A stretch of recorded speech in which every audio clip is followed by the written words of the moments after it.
প্রশ্ন খুব ইজি, ঠিক আছে? এটা তোমার 2021 সালে আসছে। প্রশ্ন হলো, সরল ছন্দিত স্পন্দকের পরিপূর্ণ শক্তিস্তরগুলোর মধ্যের শক্তির ব্যবধান সমান। বিভিন্ন শক্তিস্তরের মধ্যকার ব্যবধান সবসময় ধ্রুবক থাকে। এখানে তারা সেইটারই প্রমাণ দেখাতে বলছে, ঠিক আছে? এটা প্রমাণ করার জন্য আমরা আগে শক্তিস্তরের মেইন সূত্রটা লিখে নিই, সেটা হলো এইটা।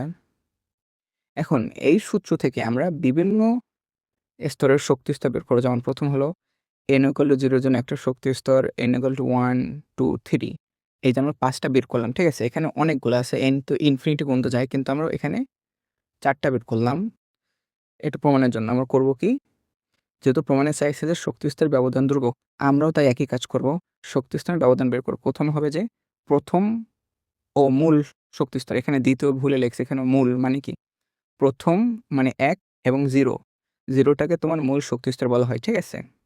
এদের মধ্যকার ব্যবধান হলো hb, এবং একইভাবে আবার দ্বিতীয় ও প্রথম, এখানে আবার তৃতীয় লেখছে, এখানে প্রথম হবে, ঠিক আছে? দ্বিতীয় এবং প্রথমটার মধ্যকার ব্যবধান হলো hv। দেখা যাচ্ছে যে অলরেডি আমরা 2টার মানে 4 টা মানে 3 টা শক্তিস্তরের মধ্যকার ব্যবধান পেয়ে গেছি, যেটা হলো ধ্রুবক। এখন আমরা পরেরটা দেখব। দেখা যাচ্ছে যে এখন তৃতীয় এবং দ্বিতীয় শক্তিস্তরের ক্ষেত্রে একই জিনিস, যে তাদের মধ্যকার ব্যবধান কি? সেম।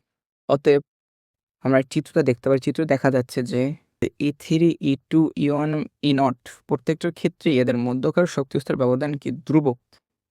অতএব আমরা বলতে পারি যে শক্তিস্তরগুলোর মধ্যকার শক্তির ব্যবধান কি? সর্বদাই ধ্রুবক। অতএব প্রশ্নে দেওয়ার শর্তটি প্রমাণিত।